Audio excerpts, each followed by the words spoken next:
1. Well, the good news is that according to the latest figures, the crime rate is falling. The bad news is that violent crime, including murder, is up again. That's why more and more people are afraid to walk the streets at night.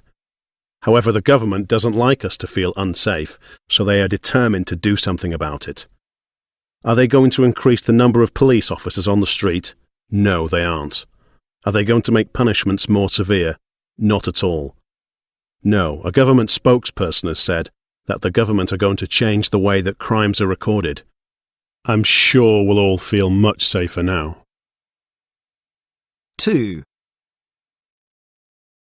Trevor Baylis is best known as being the inventor of the wind-up radio, an invention that has helped millions of people around the world who have no access to electricity.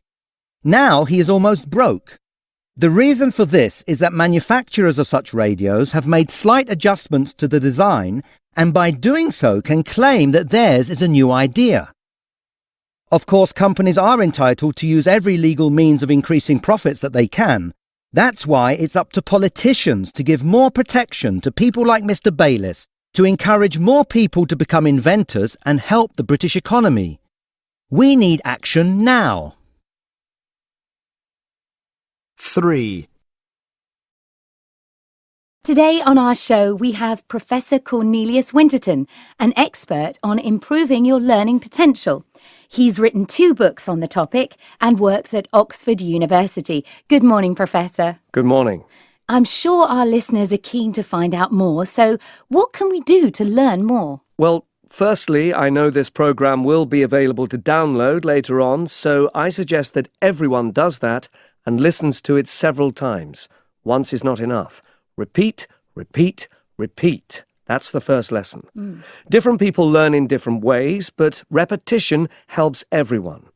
In fact, all the advice in my books can be beneficial for different kinds of learners.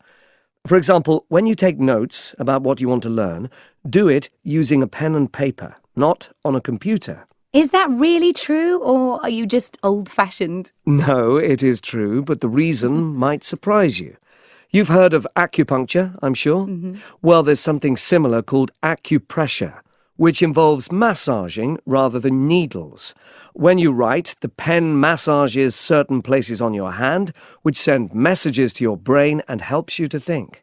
You can also hold the pen in the same way when you reread your notes, so it will help you again. Oh, wow. It isn't just acupressure points, though. You have to look after your whole body. If you sit in one position for a long time, you feel tired and uncomfortable. This prevents you from concentrating. So stand up every now and then and move about. You also need to take care of the inside of your body. Have a good breakfast. Hunger is a distraction, and you won't concentrate on what you are reading if all your brain is thinking of is food.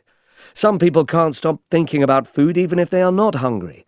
That's why it's best not to have any cakes or biscuits in the house. You won't be able to concentrate until they've all gone.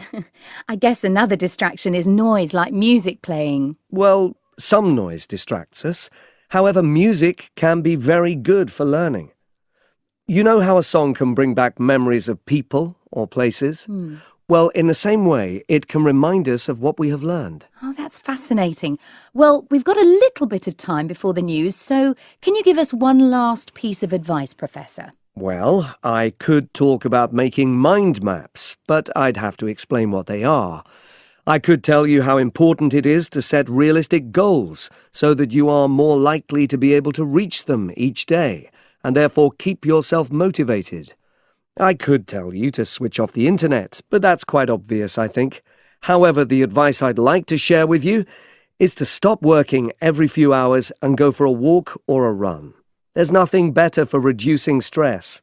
And you'll be amazed by how much you remember about what you've just learned while you were outside. Oh, well, thank you, Professor. I think you actually managed to give us all your advice in one go there. It was great listening to you, and the first thing I'm going to do when I get home is to eat that last bit of chocolate cake before I start work this evening. I'm sure it'll be a great help.